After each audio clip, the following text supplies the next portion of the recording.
அனைவருக்கும் வணக்கம். இந்த ஷோ முன்னாடி பிளான் பண்ணுறப்போ வந்து நம்ம வந்து தோழர் ரஞ்சித்தை கான்டெக்ட் பண்ணுறப்போ ஃபெப்ரவரியில் தான் நம்ம பிளான் பண்ணுறோம் அந்த கான்வர்சேஷன். ஸோ இந்த நிகழ்ச்சிக்காக ஒரு 10 நாள் முன்னாடி பேசுகிறப்போ அடுத்த வருஷம் எனக்கு வந்து நிறையா பணிகள் இருக்குது, அதனால் வந்து என்னை டிசம்பர்லேயே நான் அவைலபிளாக இருக்கேன்னு சொன்னால் நம்ம வந்து இந்த கான்வர்சேஷனை வந்து இந்த தொடக்கத்தோடு வச்சுருக்கோம். இந்த கான்வர்சேஷனோட முக்கியமான பகுதி ஏன் வந்து நம்ம வந்து இந்த விஷுவல் ஏஸ்தட்டிக்ஸை வந்து ஏன் வந்து நம்ம வந்து எழுத்து, ஓவியம், புகைப்படம் அப்படின்னு பார்க்குறோன்னா, நம்ம தமிழ்நாட்டில் நம்ம வந்து ஒரு விஷுவலாகவும் எழுத்தாகவும், அதாவது நான் எப்படி பார்க்குறேன்றது தான் நான் ஆரம்பிக்கிறேன். நம்ம தமிழ்நாட்டுக்குன்னு ஒரு ஹிஸ்ட்ரி இருக்குது. நான் வந்து நான் என் சொந்த ஊர் மதுரைனால அதிக நேரம் வந்து நான் வந்து நம்ம அந்த கல்ச்சரல் சம்மந்தமான விஷயங்களை வந்து பார்த்தேன். அப்படி இருந்தால் என் ஆர்ட் ஒர்க்கும் எனக்குள்ள வருது. அப்புறம் நான் பண்ணுற ஆர்ட் ஒர்க்குக்கு எனக்கு ரிலேட்டடாக ஒரு பெரிய கேன்வாஸில் நண்பர் ரஞ்சித் வந்து ஒர்க் பண்ணுறாங்க. இப்போ நான் ஃபோட்டோகிராஃபர் இருக்கிறனால ஒரு வேலை பண்ணுறேன்னா விஷுவல் பர்சனாக தான் இருப்பேன். ஆனால் அது பண்ணுறதுக்கு நான் எழுத்த தான் நாடுவேன். ஒரு ஃபோட்டோ எடுக்கிறேன், எனக்கு போகிறேன், பேசுகிறேன்னா அதை ஒரு கீவேர்ட்ஸ் எழுதிக்குவேன். ஸோ அந்த கீவேர்ட்ஸும் எனக்கு ஸ்கிரிப்ட் மாதிரி தான். இப்போ நீங்கள் ஃபிலிமில் ஸ்கிரிப்ட் பண்ணுற மாதிரி. ஸோ அப்போ நான் வந்து படிக்க வேண்டியதாக இருக்குது. ஒரு எழுத்து ஹெல்ப் உள்ளது. இங்கே கிருத்திகா ஸ்ரீராமோட ஒர்க்கு வந்து அவங்க பாமா நாவலில் படிச்சுட்டு அந்த நாவலை படிக்கிறப்போ அவங்க வந்து அந்த நாவலுக்கு ரெஸ்பாண்ட் பண்ணுறாங்க. ஸோ இந்த ஏரியாவில் நீங்கள் ஒரு ஃபில்ம் மேக்கராக வேர்ட்ஸை யூஸ் பண்ணுறீங்க, பர் ட்ராயிங்க்கு வந்து ஸ்டோரி போர்ட் போடுறீங்க, அப்புறம் you're as a painter college of ஆர்ட்ஸில் படிச்சிருக்கீங்க, ஒரு பெரிய பாரம்பரியமான காலேஜ் தாங்க தமிழ்நாட்டில். ஸோ அதனால் வந்து இந்த நியூ வேவை எஸ்பெஷலி இப்போ நீங்கள் இந்த ஷோவை எப்படி பார்க்குறீங்க, நம்ம அங்கேருந்து தொடங்கலான்னு பார்க்குறேன் இந்த கான்வர்சேஷனை. ஸோ நான் ஏற்கனவே சொன்னேன், இந்த இந்தியன் கல்ச்சருக்கு வந்து ரெண்டாக நம்ம வந்து பிரிச்சுக்கலாம். சங்கா பீரியட்க்கு அப்புறம் வந்து என்னென்னா இங்கே ஆர்ட் அப்படின்றது வந்து பயங்கரமாக இருந்திருக்கு. இந்தியன் ஆர்ட்டை பொறுத்த வரைக்கும் என்னென்னா ஒரு அப்சர்வேஷன் ஆர்ட்டு தான், காப்பி பண்ண மாட்டாங்க மேக்ஸிமம். இப்போ வந்து வெஸ்டர்ன் ஆர்ட்டு பார்த்திங்கன்னா நீங்கள் காப்பி பண்ணியிருப்பாங்க, எல்லாருமே உட்கார வச்சு அப்படியே வரைகிறது. ஸோ அந்த மாதிரி இருக்கும். ஆனால் நீங்கள் இங்கே பார்த்திங்கன்னா வந்து பயங்கரமாக அப்சர்வேஷனில் வந்து ஆர்ட்டை வந்து க்ரியேட் பண்ணியிருப்பாங்க. ஹியூமன் பாடியை வந்து லைஃப் ஸ்டைலே வந்து அவன் வேற ஒரு ஸ்டைலில் பண்ணியிருப்பான். அவன் ஹியூமன் பாடி அப்படியே அக்யூரேட்டாக வந்து இங்கே பண்ணியிருக்க மாட்டாங்க. நீங்கள் மைக்கேலாஞ்சலோ இவங்கெலாம் பார்த்தீங்கன்னா அவங்களுடைய ஆர்ட் எப்படின்னா வந்து ரொம்ப அக்யூரேட்டாக இருக்கும்.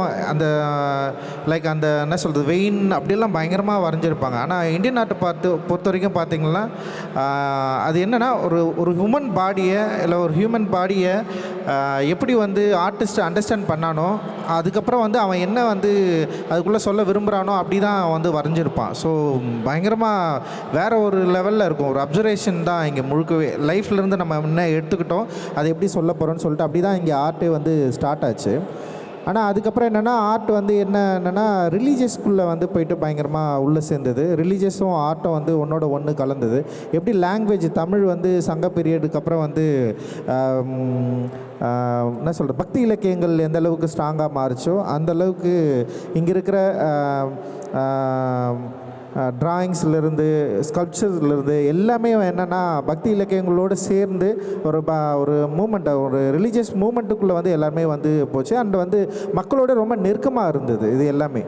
ஆனால் இந்த நெருக்கம் வந்து மாடர்ன் பீரியடில் வந்து பிரேக் ஆகுது. முழுக்க வந்து பிரேக் ஆனதுக்கப்புறம் நிறைய பொலிட்டிக்கல் இன்டர்வென்ஷன் வந்தது, பிரிட்டிஷ் உள்ளே வந்தாங்க. ஸோ எது ஆர்ட், உண்மையான ஆர்ட் அப்படின்றதுல வந்து நமக்கு நிறைய குழப்பம் இருந்தது. அந்த ஆர்ட் எப்படின்னா மாடர்ன் ஆர்ட்னா பிரிட்டிஷோட இல்லைன்னா வந்து யூரோப்பியன்ஸ் இவங்களோட ஆர்ட்டு தான் வந்து ஒரு பெரிய ஒரு நாகரிகமான ஒரு ஆர்ட் மாதிரியும், நம்ம ஆர்ட் வந்து அதோட குறைஞ்ச மாதிரியும் ஒரு எண்ணத்தை வந்து நம்மக்கிட்டே வந்து உருவாக்குனாங்க. அண்ட் வந்து அதனால் இயல்பாக நம்ம மக்கள்கிட்ட இருக்கிற இந்த ஃபோக் ஆர்ட் இருக்குல்ல, அதோட வேல்யூஸ் வந்து குறைஞ்சிடுச்சு.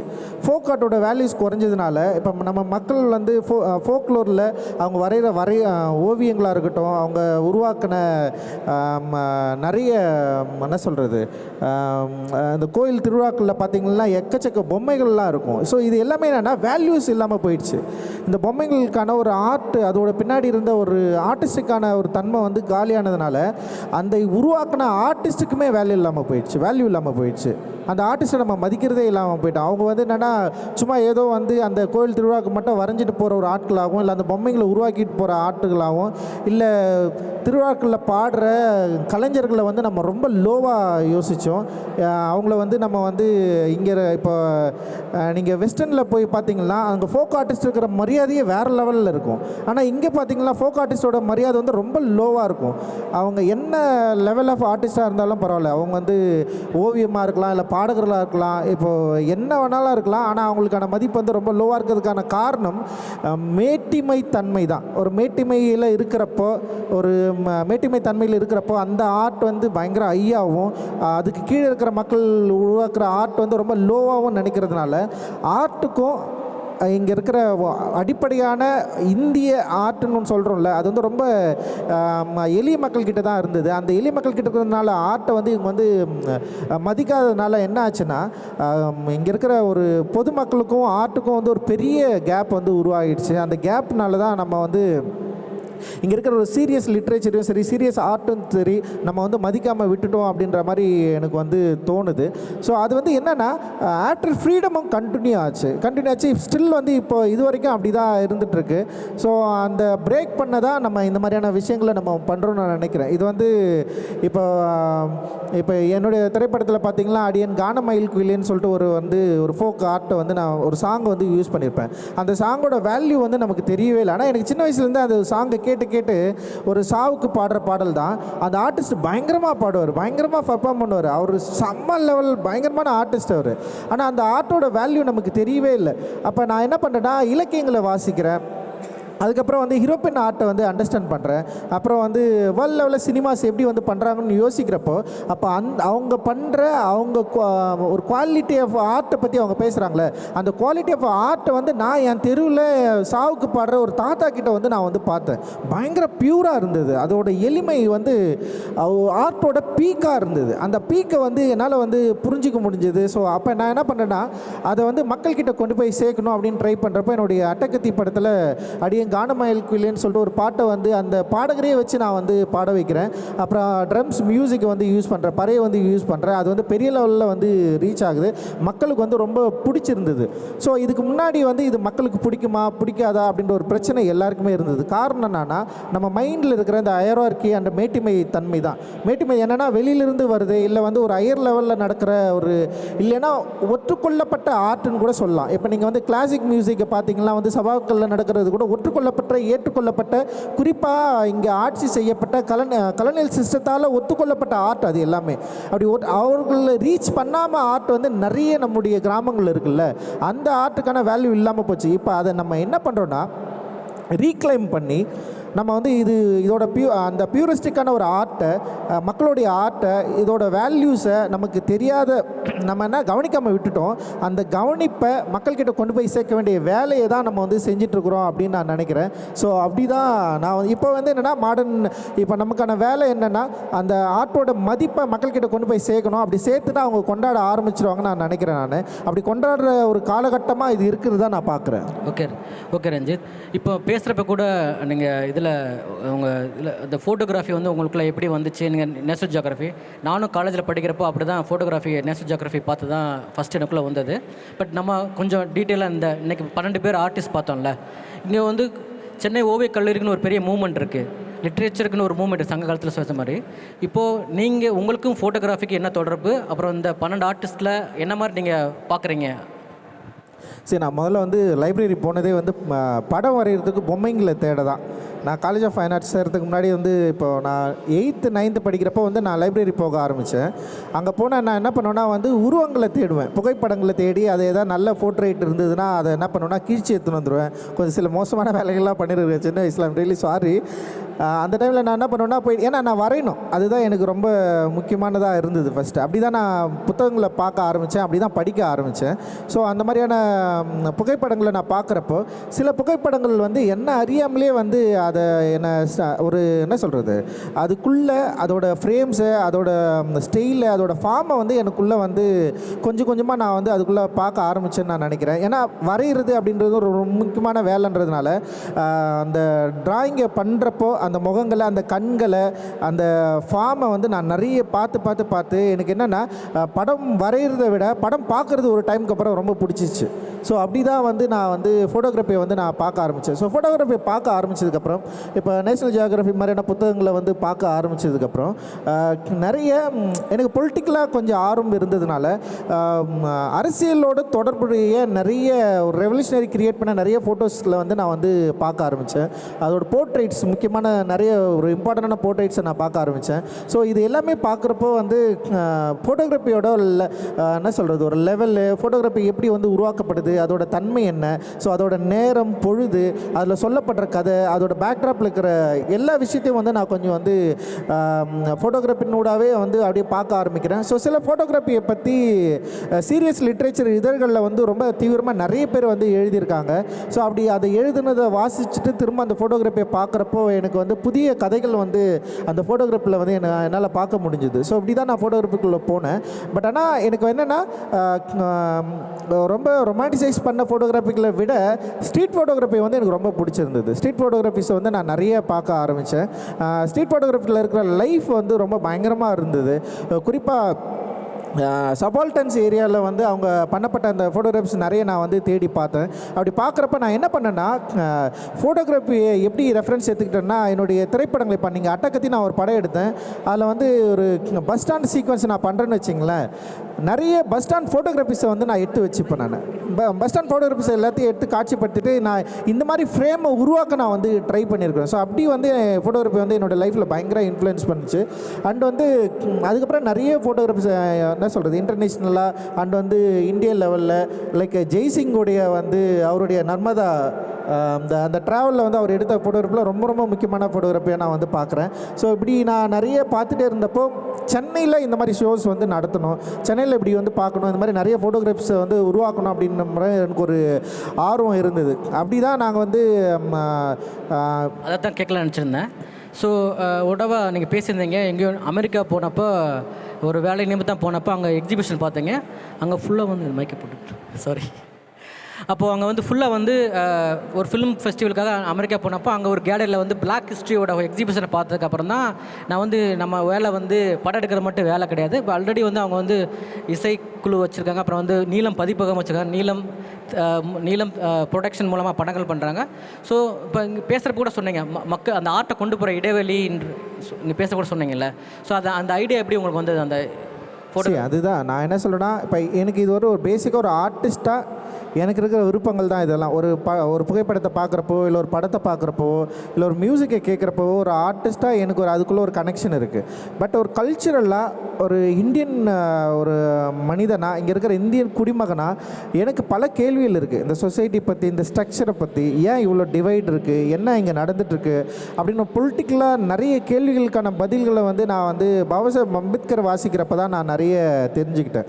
ஸோ அப்படி வாசிக்க ஆரம்பிக்கிறப்ப அவர் பற்றி தெரிஞ்சுக்க நிறைய எனக்கு வந்து தெரிய ஆரம்பிச்சது. அப்படி நிறைய வாசித்து தான் பிளாக்ஸோட லைஃப் ஸ்டைலு, பிளாக்ஸோட அரசியல், அவங்களுடைய பொலிட்டிக்கலான ஒரு மூமெண்ட்டு, அப்புறம் வந்து கல்ச்சுரலாக அவங்க பண்ண ஃபைட் வந்து ரொம்ப முக்கியமானதாக நான் வந்து பார்க்குறேன். எப்படி ஒரு பொலிட்டிக்கலாக அவங்க பண்ண ஃபைட் எவ்வளோ முக்கியமானதோ அதே அளவில் கல்ச்சுரல் ஃபைட் வந்து பயங்கர ஸ்ட்ராங்காக இருந்தது. அந்த கல்ச்சுரல் ஃபைட்டு இன்றைக்கி வந்து ஒரு மாடர்ன் இன்டர்நேஷ்னல் லெவலில் வந்து பிளாக் ஆர்டிஸ்ட் வந்து எந்த அளவுக்கு வந்து பயங்கரமாக வளர்ந்துருக்காங்க, அவங்களுடைய ஆர்ட் மூலமாக வந்து எவ்வளோ பெரிய ஒரு ரெவல்யூஷன் நடந்திருக்கு அப்படின்றது வந்து நம்மளால் வந்து புரிஞ்சிக்க முடிஞ்சுது. ஸோ அந்த மாதிரியான ஒரு எக்ஸிபிஷன் ஹால் வந்து வாஷிங்டனில் இருக்குதுன்னு நான் நினைக்கிறேன்.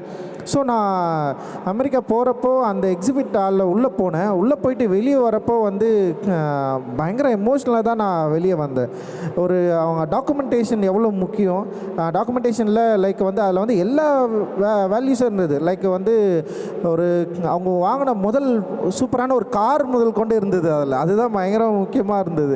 பிளாக்ஸ் எப்படி உள்ளே வந்தாங்க அமெரிக்காவில், உள்ளே வந்ததுக்கப்புறம் அவங்க என்ன வந்து பண்ணாங்க, அவங்க எப்படி அச்சீவ் பண்ணாங்க, அவங்களுடைய ஆர்ட் எப்படி இருந்தது, ஃபோட்டோகிராஃபி எப்படி இருந்தது, மியூசிக் எப்படி இருந்தது, சினிமா எப்படி இருந்தது, அங்கே இருக்கிற ஆர்டிஸ்ட்டுங்க எவ்வளோ பேர் இருந்தாங்க, எந்த அளவுக்கு வந்து அவங்க கல்ச்சுரலான ஒரு ஃபைட் பண்ணாங்க, அவங்களுடைய ஆர்ட்டில் எந்த அளவுக்கு வந்து பொலிட்டிக்கல் நியூவான்சஸ் இருந்தது, லைக் நீனா சிமியன் எப்படி அவங்கள வெளிப்படுத்தினாங்கன்னு சொல்லிட்டு எக்கச்சக்கமாக வந்து ஒரு பயங்கரமான ஒரு டாக்குமெண்டேஷன் வந்து நான் வந்து பார்த்து நான் மிரண்டுட்டேன்.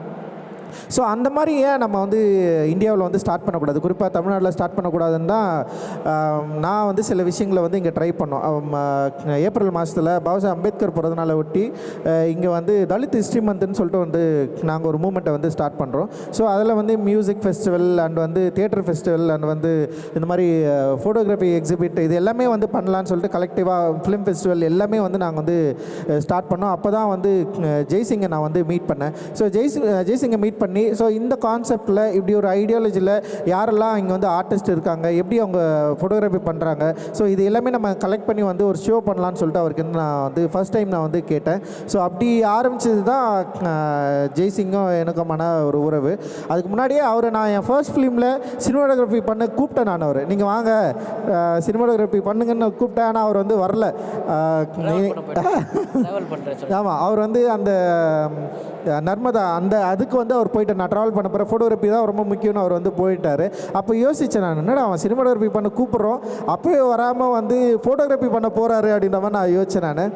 பட் ஆனால் அந்த ஆர்ட் மேலே அவருக்கு இருக்கிற அந்த ஈடுபாடு, ஸோ அதுதான் இன்றைக்கி வந்து அவரை இவ்வளோ தூரம் கொண்டு வந்து விட்டுருக்கு அப்படின்னு நான் நினைக்கிறேன். அண்டு வந்து அவர் இன்றைக்கி எக்ஸிக்யூட் பண்ண தேர்ந்தெடுத்த இந்த ஆர்டிஸ்ட்டு அப்புறம் வந்து அவங்கள அந்த ஒர்க்கெல்லாம் பார்த்திங்கன்னு வச்சிங்களேன், உண்மையிலே வந்து அதாவது உள்ளூர் தன்மையோடு கனெக்ட் பண்ணி அதை வந்து இதுவும் இன்டர்நேஷ்னல் என்ன சொல்கிறது, எல்லாருமே வந்து நம்ம வந்து உலகத்தரத்தில் இருக்கிற புகைப்படங்களை பார்த்து வியந்திருக்கிறோம்ல, அதோட வேல்யூஸ் வந்து நம்மக்கிட்ட இருக்குது அப்படின்றத வந்து எக்ஸிபிட் பண்ண ஒரு எக்ஸிபிஷனாக நான் இதை வந்து பார்க்குறேன். அண்டு பயங்கர சந்தோஷம். அந்த எக்ஸிபிட்டில் வந்து நான் பார்த்தது இந்த ஒர்க் எல்லாமே பயங்கரமாக இருக்குது. And super. தேங்க்யூ ரஞ்சித். இந்த க்யூரேஷனை நான் எனக்கு முதல் புள்ளியே வந்து ரஞ்சித்து தான் எனக்கு கூப்பிட்டாங்க. அந்த ஃபஸ்ட்டு இந்த பாயிண்ட்டுமே அந்த உங்களுக்கு ஞாபகம் இருக்கான்னு தெரியாது, அந்த கூகுள் நடந்த ஒர்க் ஷாப்புக்கில் அந்த கொஸ்டின் வந்தது. அப்புறம் எனக்கு நம்பி கொடுத்தாரு. இப்போ கூட வந்து நான் ப்ரிப்ரேஷன் பண்ணல, அந்த 5 மணிக்கு இருந்தால் நீங்கள் பண்ணுறது இப்போ ஃப்ளோவில் போகலான்ட்டு. ஸோ அது வேறு டைம் வேறு இருக்குது, அவங்க போக வேண்டியிருக்கு. ரொம்ப நன்றி ரஞ்சித். இப்போ நம்ம வந்து சில கொஸ்டின்ஸ் இருந்தால் ஓப்பன் பண்ணலாம் ப்ளீஸ். சில கொஸ்டின்ஸ் இருந்தால் நம்ம போகலாம், இல்லாட்டி முடிச்சுக்கலாம்னு நினைக்கிறேன். ஸோ எனக்கு என்னென்ன கொஸ்டின் இருக்கா இல்லையான்னு தெரில, பட் ஆனால் இது ஒரு மூமெண்ட், நான் அப்படி தான் நான் நினைக்கிறேன் நான். ஸோ இந்த ஆர்ட் வந்து இப்போ கூட பார்த்திங்கன்னா மக்களுக்கும் நமக்கும் ஒரு பெரிய ஒரு இடைவெளி இருக்குது. இப்போ இந்த பார்க்குற மக்கள்லாம் என்ன யோசிப்பாங்க, இவங்க எதை பற்றி பேசுகிறாங்கன்னே அவங்களுக்கு தெரியாது. அவங்க ஏதோ யோசிப்பாங்க, என்னடா அவனுங்க ஆர்ட்ன்றானுங்க, ஏதோ ஃபோட்டோகிராஃபி அப்படின்னு சொல்கிறானுங்க, ஏன் இந்த ஃபோட்டோகிராஃபிலாம் நம்ம இப்படி பார்க்கணுமா, இந்த கல்ச்சரே இங்கே இல்லாமல் இருக்குது. பட் ஆனால் இந்த கல்ச்சரில் இருந்தவங்க தான் நம்ம. இதுக்கு முன்னாடி வந்து தங்களுடைய லைஃபே ஆர்ட்டுக்காக அட்மிட் பண்ண நம்முடைய ஆன்செஸ்டர்ஸ் இருக்காங்க. அவங்களுக்கு வேறு எதுவுமே தெரியாது. இப்போ எங்கள் தாத்தா இருக்காருன்னு வச்சிங்களேன், அவர் வந்து நல்ல தோலை கண்டுபிடிச்சி மோளை செய்கிறது தான் அவரோட வேலையாக இருந்தது. கடைசி வரைக்கும் அதை தான் செஞ்சுட்டு இருந்தார். அப்போது அதோட பியூரிட்டி இருக்குல்ல, அதோட என்ன சொல்கிறது, ஒரு வேல்யூஸ் இருக்குல்ல, அந்த வேல்யூஸை நம்ம அவங்களுக்கு கொடுக்க மறுத்துட்டோம். அதை வந்து அவங்களுக்கு தெரியவே இல்லை. மற்றவங்களுக்கு பார்க்குறப்ப என்ன தோணுன்னா வந்து ஒரு ட்ரம் தானே, ஒரு மோளை அடிக்கிறது ஒரு ட்ரம், அது செய்கிறது ரொம்ப சாதாரணன்னு நினைப்பாங்க. பட் அப்படி கிடையாது. அதை தோலை கண்டுபிடிக்கிறதா இருக்கட்டும், அதை வந்து பதப்படுத்தி அதுக்கான ஒரு வளையத்தை க்ரியேட் பண்ணி அதை வந்து அடித்து அதோட சவுண்டை வந்து கேட்குறப்போ ஒரு ஆதி மனிதனுடைய ஒரு என்ன சொல்கிற அவன் உருவாக்கின அந்த சவுண்டோட ஒரு கனெக்ஷன் இருக்குல்ல, அது பயங்கரமான ஒரு எமோஷன் அது. ஸோ அதை அந்த வேல்யூ கூட அவங்க பார்க்கலனாலும் ஸோ அதை கொண்டாடுற ஒரு ஜாலியாக இருக்கிற ஒரு மனநிலை இருக்குல்ல, அதை ஒரு ஓப்பன் ஸ்பேஸுக்கு கொண்டு வந்துட்டு அதோட வேல்யூஸை அவங்கள புரிய வைக்கிற வேலையை நம்ம செய்யணும் அப்படின்னு நான் நினைக்கிறேன். வெறும் ஆர்டிஸ்ட் நான் வந்து ஒரு ஒர்க் பண்ணுறேன், நான் இதை எக்ஸிபிட் பண்ணுறேன், அதோட என்னோடய வேலை முடிஞ்சிச்சுன்னு நம்ம போயிடக்கூடாது. ஆர்டிஸ்ட்டாக இருக்கிற நம்ம அதே நேரத்தில் பினாலே மாதிரி இவங்க பண்ணுறாங்க, அவங்களுக்கு ஒரு எண்ணங்கள் இருக்குது, உண்மையில் நம்ம அதை மதிக்கிறோம். அதே நேரத்தில் ஒரு ஆர்டிஸ்ட் வந்து நம்ம தொடர்ந்து மக்களோட நெருங்கி அவர்களுடைய மொழியை நம்ம வந்து சரியாக புரிஞ்சுக்கிட்டு நம்ம என்ன விரும்புகிறோமோ அவங்களுக்கு வந்து கொடுக்குறதுல வந்து நம்ம தயாராக இருக்கணும் அப்படின்னு நான் நினைக்கிறேன். இது ஒரு மூமெண்ட்டாக நினச்சி இது ஒரு பெரிய அளவில் வந்து மக்கள்கிட்ட கொண்டு போய் சேர்க்க வேண்டிய வேலை நமக்கு எல்லாருக்குமே இருக்குது. அண்டு சென்னை போட்டு பினாலே வந்து அதை பயங்கர சூப்பராக பண்ணுறாங்க. அண்டு எல்லாருக்குமே என்னுடைய வாழ்த்துக்கள். ரொம்ப மகிழ்ச்சி. நான் ரொம்ப சந்தோஷமாக இருக்கிறேன் இந்த ஷோவை பார்த்ததுக்கப்புறம். நன்றி. தேங்க்யூ ரஞ்சித். கொஸ்டின் இல்லாட்டி நம்ம முடிச்சுக்கலாம். ஏன்னா நம்ம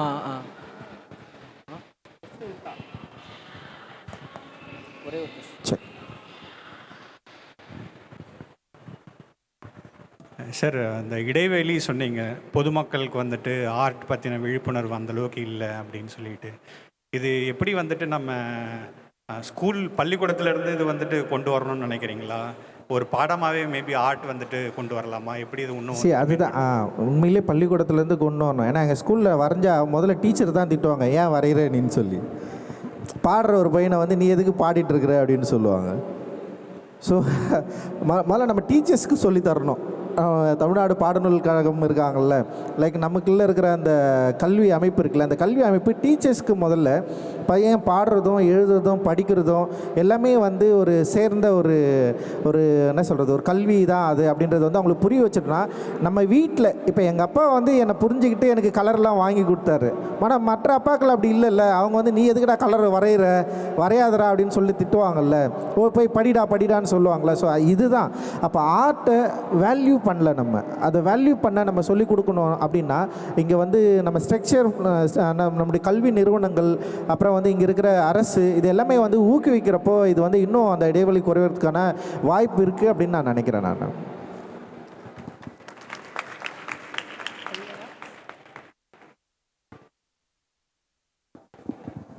ஓகே, இது லாஸ்ட் கொஸ்டின் வச்சுக்கலாம். ஏன்னா அவங்களுக்கு வந்து போகணும், 1 மணிக்கு நம்ம அனுப்பணும்னு வச்சுருந்தேன். இது ஜெய்சிம் சார் உங்களுக்காக கொஸ்டின். ஸோ ஃபோட்டோகிராஃபி இப்போது இருக்கிற சுச்சுவேஷன் சார் சொன்ன மாதிரி ஆல்ரெடி பப்ளிக் கனெக்ட் இல்லை, அது ஒரு சைடு இருக்குது. பட் நீங்கள் what you think about technology being part of this, like stable diffusion வருது, ஜென்ரேட்டிவ் விஷயம்லாம் வருது. ஸோ உங்களோட தாட்ஸ் என்ன? டே பை டே அது இம்ப்ரூவ் ரியலிஸ்டிக்காக மாறிட்டே வருது. இப்போ ஃபிலிம் கேமரா கூட ஒரு டெக்னாலஜி தான் அப்படி பார்த்தா. ஸோ நம்ம அதுக்கு டெக்னாலஜியை எப்படி ஹேண்டில் பண்ணுறோன்னு தான் ரொம்ப முக்கியம். அந்த பர்சன் அதை அவனோட வாழ்க்கையை புரிஞ்சுக்கிட்டு அவன் எந்த உலகத்துலேருந்து வர்றாப்புல அவங்களோ யாரோ அதை எப்படி வந்து அந்த வேர்ல்ட பாயிண்ட் ஆஃப் வியூ. இந்த உதாரணமே அந்த 12 பேரோட ஒர்க்கு தான். எல்லா பேருமே வேறு மீடியம் யூஸ் பண்ணுறாங்க. ஃபார் எக்ஸாம்பிள் வந்து பிரியதர்ஷினி வந்து அவங்க ஃபோட்டோகிராஃபர், மிக்ஸ் மீடியா சொல்லிட்டு கேன்வாஸில் பிரிண்ட் பண்ணி அதை பெயிண்ட் பண்ணுறாங்க. ஸோ அந்த தாட் ப்ராசஸ் ஷங்கர் அவருக்கு இருக்கிற உளவியலில் போகிற விஷயங்களை வந்து அவர் வந்து பேப்பரை கட் பண்ணி ஃபோட்டோகிராஃபி தான் அந்த மீடியம் வந்து அவங்களோட ஓன் எக்ஸ்பீரியன்ஸில் அவங்களுக்கு என்னவா தேவைப்படுது அப்படின்றது தான். இப்போ ஒரு கார் இருக்குது, அந்த காரில் எப்படி அந்த அந்த அந்த நம்ம அந்த காரை எப்படி வேணால் பயன்படுத்தலாம்ல, அது மாதிரி தான் ஒரு டூல்னு நான் பார்க்குறேன். நம்மளோட எக்ஸ்பீரியன்ஸ்லேருந்து நம்ம பேசுகிறது. இதோட